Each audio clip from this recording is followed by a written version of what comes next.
नमस्कार, मैं हूं प्रवीण परमार और इस समय आप देख रहे हैं रेडियो वेरितास एशिया की हिंदी सर्विस। कलीसियाई समाचारों में आप सभी का स्वागत है। कलीसियाई समाचारों में प्रमुख है, पोप फ्रांसिस ने कहा, जुबली वर्ष हमारे जीवन का जायजा लेने का एक अनमोल समय है। क्रिसमस के समय में हमलों की लहर ने ओडिशा के ईसाइयों को किया चिंतित। पोप ने धर्माध्यक्ष विल्फ्रेड ग्रेगोरी मोरास को झांसी धर्म प्रांत का नया धर्माध्यक्ष नियुक्त किया। पोप ने पहली बार जेल में जुबली का पवित्र द्वार खोला। प्रधानमंत्री ने नई दिल्ली में सीबीसीआई क्रिसमस समारोह में भाग लिया। अंटार्कटिक मार्ग प्रवासी नाव त्रासदी में दर्जनों लोग डूबे। अब जानते हैं समाचार विस्तार से। पोप फ्रांसिस ने कहा, जुबली वर्ष हमारे जीवन का जायजा लेने का एक अनमोल समय है। पोप फ्रांसिस ने जुबली वर्ष की शुरुआत में सभी विश्वासियों से जीवन पर चिंतन, आत्ममंथन करने और पवित्र आत्मा की पुकार सुनने हेतु प्रेरित किया।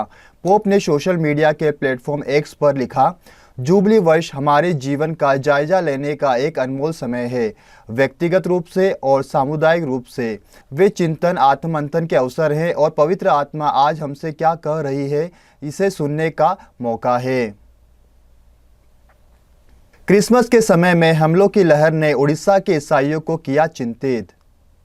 ओडिशा में ईसाइयों के खिलाफ हिंसा की लहर ने देश के संविधान द्वारा गारंटीकृत नागरिकों की धार्मिक स्वतंत्रता पर चिंता जताई है। हाल ही में यह घटना 26 दिसंबर को बालासोर जिले के गोवर्धन गांव में हुई, जहां एक स्थानीय परिवार के साथ क्रिसमस मनाते समय न्यू लाइफ चर्च के सदस्यों पर हमला किया गया। चर्च के पास्टर साधु सुंदर सिंह के अनुसार गोवर्धनपुर निवासी गोविंद सिंह ने उन्हें और उनकी सहयोगियों सुभाषिनी सिंह और सुक्रांति सिंह को प्रार्थना और क्रिसमस मिलन समारोह के लिए अपने घर बुलाया था। इस सभा में केक काटा गया और साथ में खाना भी खाया गया। हालांकि गांव का एक शराबी व्यक्ति भोजन मांगने के बहाने गोविंद सिंह के पास पहुंचा। इंतजार करने के अनुरोध को नजरअंदाज करते हुए उसने पास में इंतजार कर रहे ग्रामीणों को इकट्ठा किया और झूठा दावा किया कि घर में धर्म परिवर्तन हो रहा है। भीड़ ने सभा पर हमला किया और सुभाषिनी और सुक्रांति सिंह की बुरी तरह पिटाई की। पोप ने धर्माध्यक्ष विल्फ्रेड ग्रेगोरी मोरास को झांसी धर्म प्रांत का नया धर्माध्यक्ष नियुक्त किया। पोप फ्रांसिस ने झांसी धर्म प्रांत के नए धर्माध्यक्ष के रूप में धर्माध्यक्ष विल्फ्रेड ग्रेगोरी मोरस को नियुक्त किया।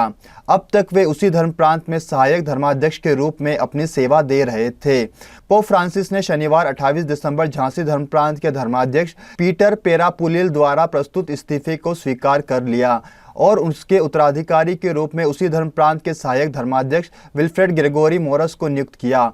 पोप फ्रांसिस ने 11 मई 2024 को फादर विल्फ्रेड ग्रेगोरी मोरास को झांसी धर्म प्रांत के सहायक धर्माध्यक्ष के रूप में नियुक्त किया। 6 अगस्त 2024 को दोपहर 3:30 बजे झांसी के सीकेसी ग्राउंड में भारत और नेपाल के राजदूत महाधर्माध्यक्ष लियोपोल्डो गिरेली की उपस्थिति में आगरा के महाधर्माध्यक्ष राफी मंजिल ने नवनियुक्त धर्माध्यक्ष विल्फ्रेड ग्रेगोरी मोरस का धर्माध्यक्षीय अभिषेक दिया था। पोप ने पहली बार जेल में जुबली का पवित्र द्वार खोला। रोम के रेबिबिया न्यू कॉम्प्लेक्स जेल में पोप फ्रांसिस ने कैदियों के लिए पवित्र द्वार खोला और पवित्र मिस्सा समारोह का अनुष्ठान किया। आशा की जयंती के लिए पोप फ्रांसिस ने पहला द्वार 24 दिसंबर की शाम को सेंट पेत्रुस महागिरजाघर में खोला गया। फिर पहली बार उन्होंने जेल में पवित्र द्वार के साथ जयंती का उद्घाटन किया। पोप फ्रांसिस ने कहा, मैं चाहता था कि जो मैं दूसरा पवित्र द्वार खोलूं वह जेल में हो। रोम में रेबिबिया न्यू कॉम्प्लेक्स जेल में पहुंचकर पोप ने वहां द्वार खोलने के महत्व के बारे में बात की। जेल के पिता हमारे गिरजाघर के सामने उन्होंने बताया कि वे चाहते हैं कि सभी को अपने दिलों के दरवाजे खोलने का अवसर मिले और यह समझ में आए कि उनकी आशा कभी निराश नहीं करती। प्रधानमंत्री ने नई दिल्ली में सीबीसीआई क्रिसमस समारोह में भाग लिया। भारतीय कैथलिक बिशप सम्मेलन सीबीसीआई ने 23 दिसंबर 2024 की शाम को नई दिल्ली में अपने केंद्र में एक भव्य क्रिसमस समारोह का आयोजन किया। इस कार्यक्रम में प्रधानमंत्री नरेंद्र मोदी मुख्य अतिथि के रूप में उपस्थित थे, जिसमें क्रिसमस की सच्ची भावना, शांति, सद्भावना और एकता को दर्शाया गया। कार्यक्रम की शुरुआत प्रसिद्ध संगीतकार स्टीफन देवासी के उद्घाटन भजन से हुई, जिसने सद्भाव और भक्ति का माहौल बनाया। CBCI के महासचिव आर्च बिशप अनिल J.T. काउटो ने अपने संबोधन में उपस्थित लोगों का स्वागत किया।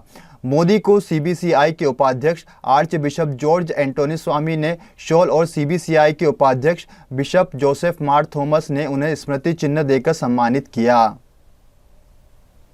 अटलांटिक मार्ग प्रवासी नाव त्रासदी में दर्जनों लोग डूबे। इस महीने मोरक्को के तट पर एक जहाज दुर्घटना में लगभग 70 लोग मारे गए। जहाज दुर्घटना में जीवित बचे लोगों ने बताया कि इस महीने की शुरुआत में स्पेन पहुंचने की कोशिश में डूबे जहाज पर उन 70 लोग सवार थे। माली विदेश मंत्री द्वारा गुरुवार को जारी एक बयान के अनुसार नाव में सवार प्रवासियों की संख्या शुरुआत में 80 थी, जिसमें से केवल 11 ही जीवित बचे। मंत्री ने कहा, दुर्भाग्य से पीड़ितों में 25 युवा मालियों और औपचारिक रूप से पहचान कर ली गई है। पश्चिमी अफ्रीका से केंद्रीय द्वीप तक जाने वाले प्रवासियों के लिए अटलांटिक मार्ग स्पेन का प्रवेश द्वार सबसे खतरनाक है। ज़्यादातर लोग माली और दूसरे पश्चिमी अफ्रीकी देशों से बेहतर नौकरी के अवसरों की तलाश में या हिंसा और राजनीतिक अस्थिरता से बचने के लिए यूरोप जाने के लिए इस मार्ग को लेते हैं। इसी के साथ आज के कलिसियाई समाचार समाप्त हुए। मुझे यानी प्रवीण परमार को दीजिए इजाज़त। अगली बार फिर मुलाकात होगी नई खबरों के साथ। तब तक के लिए नमस्कार। रेडियो वेरितास एशिया आपके लिए लेकर आए हैं RVA mobile app. RVA mobile app पर हमारे विभिन्न प्रकार के कार्यक्रमों का लाभ लें, हमसे जुड़े और एशियाई ईसाईयत की आवाज का हिस्सा बने। आज ही ऐप स्टोर एवं प्ले स्टोर से RVA मोबाइल ऐप डाउनलोड करें।